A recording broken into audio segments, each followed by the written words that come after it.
एक मोठी बातमी विलास आपल्याकडे आली आहे ती म्हणजे श्रीनगरमध्ये आतापर्यंत 80हून अधिक स्फोटांचे आवाज ऐकू आलेले आहेत। श्रीनगर टार्गेटवरती आहे। श्रीनगरच्या बदामीबाग कॅन्टमध्ये ड्रोन दिसलेले आहेत। भारत प्रत्येक ड्रोनला उद्ध्वस्त करतोय।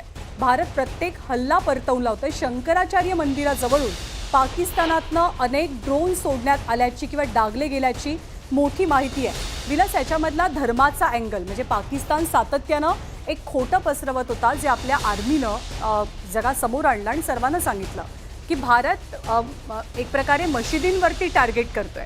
पण हे सगळं किती खोटं आहे हे आपण पुराव्यानिशी सिद्ध केलं। पण गेल्या 2 ते 3 दिवसात जी धार्मिक स्थळं आहेत त्या धार्मिक स्थळांना टार्गेट करणं पाकिस्तान सोडत नाहीये आणि धर्माचा आधार घेऊन फूट पाडण्याचाही पाकिस्तान प्रयत्न करतोय। विलास अगदी खरं आहे। सातत्यानं आपण बघितलं की जेव्हा त्यांनी हल्ले सुरू केले एकतर ते रहिवासी भागावरती हल्ले केले आणि रहिवासी भागांवरती हल्ले करताना सुद्धा एका विशिष्ट धर्माच्या गावांवरती हल्ले केले। विशिष्ट धर्माच्या गावांवरती हल्ले करण्याबरोबरच त्यांनी त्या धार्मिक स्थळांना सुद्धा टार्गेट करण्याचा प्रयत्न केला।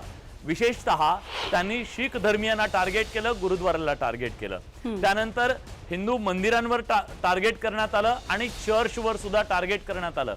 म्हणजे एक प्रकारची ही मानसिकता धार्मिक रंग कसा देता येईल या युद्धाला हा प्रयत्न आहे। त्याचं कारण असं आहे की पाकिस्तानला धर्माच्या नावावर इतर मुस्लिम राष्ट्रांना सोबत घ्यायचं आहे आणि त्या दृष्टीने आपण काहीतरी धर्मयुद्ध लढतोय अशा प्रकारचं नेरेटिव्ह त्यांना जगभरात करायचं आहे। आणि भारताबद्दल त्यांनी बदनामी करण्याचा हा प्रयत्न केला की भारताने कसं त्यांच्या धार्मिक स्थळांना टार्गेट केलं। आता धार्मिक स्थळं आहेत का ती दहशतवादी तळं होती ती, पण दहशतवादी तळांना धार्मिक तळं म्हणण्याचं काम त्यांनी केलं आणि जगभरातल्या इतर मुस्लिम राष्ट्रांना आपल्याशी जोडण्याचा प्रयत्न केला। पण एकूणच आपण बघितलं की पहलगाममध्ये झालेला दहशतवादी हल्ला, दहशतवाद्यांचा त्याच्यातला मनसुबा आणि त्याच्या 4 दिवस आधी तिथला जो मुल्ला मुनीर आहे जनरल, त्याला ओळखलं जातो तो धार्मिक आहे, प्रचंड कट्टरतावादी आहे, त्याचं ते स्टेटमेंट, त्या स्टेटमेंटच्या नंतर ते अतिशय धर्मांध स्टेटमेंट होतं। एखाद्या देशाच्या जनरलला न शोभणारं अतिशय बेजबाबदार अशा प्रकारचं ते स्टेटमेंट होतं। आणि त्या स्टेटमेंट नंतर 4थ्या दिवशी हल्ला झालेला पहलगाममध्ये आणि त्यानंतर सातत्यानं एक धार्मिक नेरेटिव्ह तयार करण्याचा प्रयत्न पाकिस्तानकडून सातत्यानं करण्यात आलेला होता। पण भारतानं त्याला चोख उत्तर दिलेलं आहे। भारत काय आहे हे प्रेस कॉन्फरन्सच्या माध्यमातूनच भारतानं सांगून दिलेलं आहे। आणि विलास आतापर्यंतची प्रत्येक युद्ध पाकिस्तान धर्माच्या आधारावर धर्माच्या मुद्द्यावरच लढत आलेला आहे। आणि एक फेक नरेटिव्ह ज्याला आपण म्हणतो की धर्माच्या मुद्द्यावरनं समाजामध्ये भारतामध्ये खास करून द्वेष पसरवण्याची पाकिस्तानची नीती काही लपून राहिलेली नाही। कारण पहलगाममध्ये जो दहशतवादी हल्ला झाला होता त्या दहशतवादी हल्ल्यामध्ये सुद्धा लोकांना त्यांचा धर्म विचारला गेला। जे हिंदू होते त्यांना मारलं गेलं आणि कलमा पढायला सांगितलेला होता अशी माहिती तिथल्या प्रत्यक्षदर्शींनी आणि जे या हल्ल्याचे साक्षीदार होते त्या सर्वांनी दिली। त्यामुळे धर्माच्या मुद्द्यावरनं भारतामध्ये फूट पाडण्याचा, 2 धर्मियांमध्ये अंतर निर्माण करण्याचा पाकिस्तानचा प्रयत्न आहे का याची सुद्धा तेव्हा जोरदार चर्चा झालेली। आपण थोडेसे व्हिज्युअल एक्सप्लेन करूयात आणि पुन्हा काही ब्रेकिंग न्यूज आल्यात ते सांगूयात। हे व्हिज्युअल जे आत्ता दिसतात आपल्याला ते ड्रोन हल्ले पाकिस्तानकडनं होत आहेत, पण भारत त्याला कसं चोख प्रत्युत्तर देत आहे हे सुद्धा या दृश्यांमधून आपल्याला कळतंय।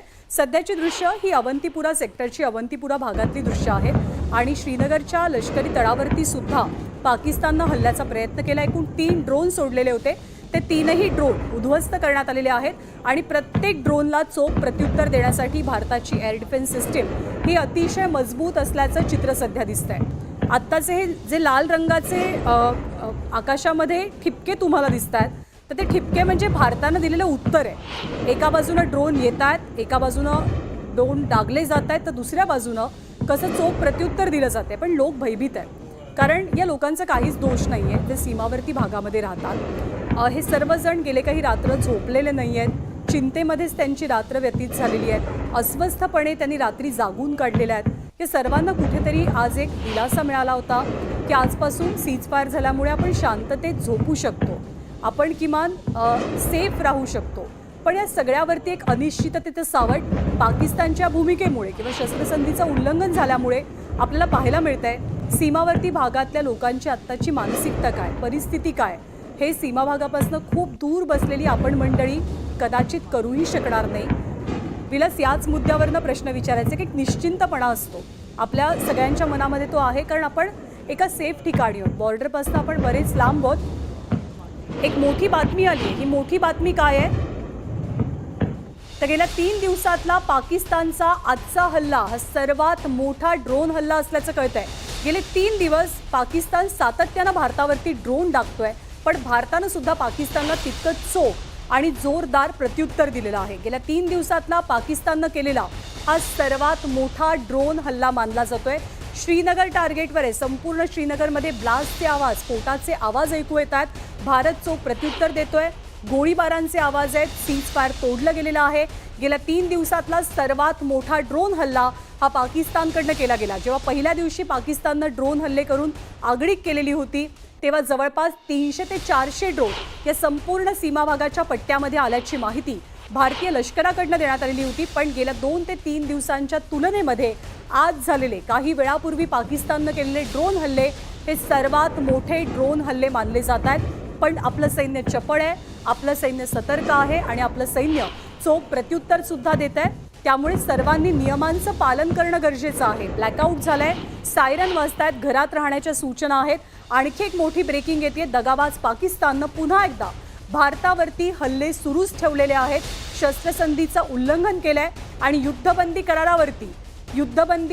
करारावर यामुळे एक मोठं प्रश्नचिन्ह उपस्थित झाल्याचं सूत्रांचं म्हणणं आहे. एक प्रकारे अमेरिकेनं ही शस्त्रसंधी झाल्याची माहिती दिली होती, पण त्या शस्त्रसंधीवरती एक मोठा क्वेश्चन मार्क निर्माण झालाय. प्रशांत लीला रामदास आपल्याला अधिक माहिती देतील. प्रशांत, दिलेल्या माहितीनुसार युद्धबंदी करारावरती सध्या प्रश्नचिन्ह निर्माण झालेले आहे, कारण की अमेरिकेने मध्यस्थी केलेल्या करारावर देखील प्रश्नचिन्ह निर्माण झालेले आहे. खुद्द अमेरिकेचे राष्ट्रपती डोनाल्ड ट्रम्प यांनी सर्वात प्रथम एक्स अकाउंटवरती माहिती दिली आणि दोन्ही देशांसोबत चर्चा झाली आणि युद्धबंदी केली असं मानलं गेलं. पण ज्या पद्धतीने हे युद्धबंदी झाली त्यानंतर ही जी परिस्थिती होती भारत आणि पाकिस्तान मधली, ही पाकिस्तानने स्वतः अमेरिकेशी संपर्क साधला आणि त्याच्यासोबत चर्चा केली आणि भारतासोबत चर्चा करण्यासाठी त्यांना भाग पाडलं. पण असं असताना आता अमेरिकेला जे हवं होतं ते स्वीकारण्यास पाकिस्तान तयार नाही आहे, हे देखील या निमित्ताने स्पष्ट झालेलं आहे. पण महत्वाचं म्हणजे जर बघितलं, अमेरिकेच्या सूचनेनंतर देखील पाकिस्तानने आपली तेथर भूमिका सोडली नाही आहे, हे या निमित्ताने सिद्ध पाहायला मिळतंय ज्ञानदा. आणि सोबतच ज्या पद्धतीनं माहिती मिळते की बनासकांठा जिल्हा जो आहे, खास करून गुजरात मधला, तिथे 24 गावांमध्ये ब्लॅकआउट करण्यात आलेला आहे. जम्मू काश्मीर मधल्या अनेक भागांमध्ये सध्या जर बघितलं तर ब्लॅकआउट करण्यात आलेलं आहे. पाकिस्तानने आतापर्यंत केलेल्या सर्वात जास्त हल्ल्यांपैकी हा सगळ्यात मोठा ड्रोन हल्ला आहे, अशा प्रकारची देखील माहिती पुढे आलेली आहे. सोबतच ज्या पद्धतीने माहिती मिळते की साधारणतः एक त्या संपूर्ण प्रकरणावर जे अग्रीमेंट झालं होतं, केस फायर अग्रीमेंट, त्या अग्रीमेंटवरती देखील आता एक मोठं प्रश्नचिन्ह निर्माण झालेलं आहे. त्यामुळे आता भारत सरकारच्या वतीने काय पावलं उचलली जातात हे देखील फार महत्वाचं असणार आहे. सोबतच आता ज्या पद्धतीनं माजी मुख्यमंत्री ज्या आहेत मेहबूबा मुफ्ती यांनी देखील या केस शस्त्रसंधीवरती प्रश्नचिन्ह निर्माण केले आहे.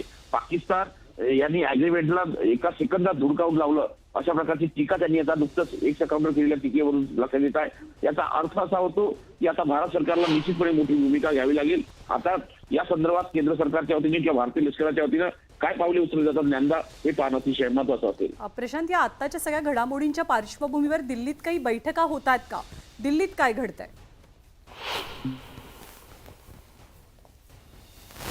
बहुधा प्रशांत यांच्यापर्यंत आपला आवाज पोहोचत नाहीये, पण मोठ्या बातम्या, मोठ्या ब्रेकिंग न्यूज आलेल्या आहेत.